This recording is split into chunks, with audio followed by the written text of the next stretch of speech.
Details చూస్తే దేవి శరన్నవరాత్రి వేడుకల్లో భాగంగా భక్తులు ప్రత్యేక పూజలు అందుకున్న శారదాదేవి విగ్రహ నిమజ్జన శోభయాత్రలు పట్టణంలో వైభవంగా కొనసాగుతున్నాయి.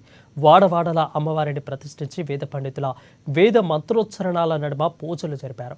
కుంకుమార్చన, యజ్ఞ, హోమాది కార్యక్రమాలలో అమ్మవారి భక్తితో ఆరాధించారు. ఆయా కాలనీలో ప్రతిష్ఠించిన శారదాదేవి విగ్రహ నిమజ్జన శోభయాత్రను ఘనంగా నిర్వహిస్తుండడంతో పట్టణంలో ప్రత్యేక శోభ సంతరించుకుంటుంది.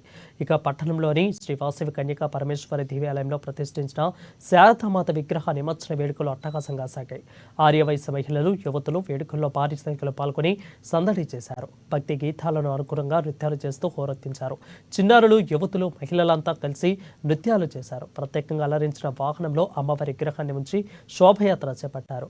అశోక్ రోడ్డు, గాంధీ చౌక్, అదేవిధంగా అంబేద్కర్ చౌక్ల మీదుగా ఈ శోభయాత్ర కన్నుల పండుగగా సాగింది.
ఐదు నిమిషాలు అలాగే అవపా అధ్యక్షుడు కులక్ష కుమార్ అధ్యక్షుడు సంజయ్ బక్రీ అందరూ కూడా